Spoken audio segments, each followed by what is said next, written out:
alhamdulillahi rabbil alamin wa afdalu salati wa atamu taslimi ala sadiqil wa'dil amin seydina wa mawlana muhammadin seyyidil mujahidin wa ala alihi wa sahabatihi ghuril mayamina wa ala tabi'ina wa man iqtafa asaruhum la yawmi dini. mbokk yi nga xam ne ñooy bàyyi xel chaîne bii di Nadi TV ñu ngi leen di nuyu bu baax a baax te leen ziyaara di leen ñaan jàmm di ko sàkku ci yéen di ñaan yàlla mu bool ñu jéggal waaye di leen ñaax ngeen gën a abonné ci chaîne bi ngir mën a jot lépp loo xam ne dafay bàyyeekoo. tey nag ñu ko def benn waxtaan bu tuuti rek bu gàtt waaye balaa boobu ñu ngi ñaan yàlla weeru koor bi nga xam ne ñu ngi jub si ñu ngi ñaan yàlla nañu yàlla may fekkee ak tal yàlla may ñu kattan bu ñu ko mën a wooree waaye def ci suñu poos yi lu nga xamante ni bu ñëwee dinañ ko mën a woor lépp lu ci wax ñu def ko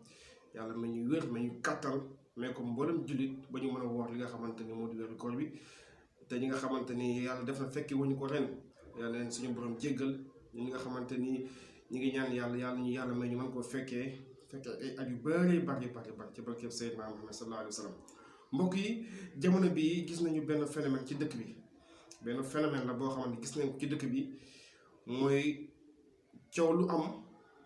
wala ñaar ñi suñu jotee ñu gis ñu jël li nga xamante ni moo di kaamil di waat ngir nit ñi gëm leen. mbokk yi ngir nit ñi gëm leen da ngay gis surtout si jigéen ñi dañuy def benn njommi wala problème am nga gis la ñu kaalewu ba daj jël seen kaamil alxuraan la dañuy waat. mbokk yi ñii ku ñu yab kan la ñu yab. alxuraan du fowukaay alxuraan du caaxaani kaay ba ku mu neex jóg na da ngay waat te li ngay wax dara du ci dëgg ngir lan ngir bëgg nit ñi gëm la. nit ki mën nga nax nit ñi mais mënoo nax yàlla suñu borom te nag nit koo xam ne baloom bu waxee dara bala ñu ko gëm faw mu waat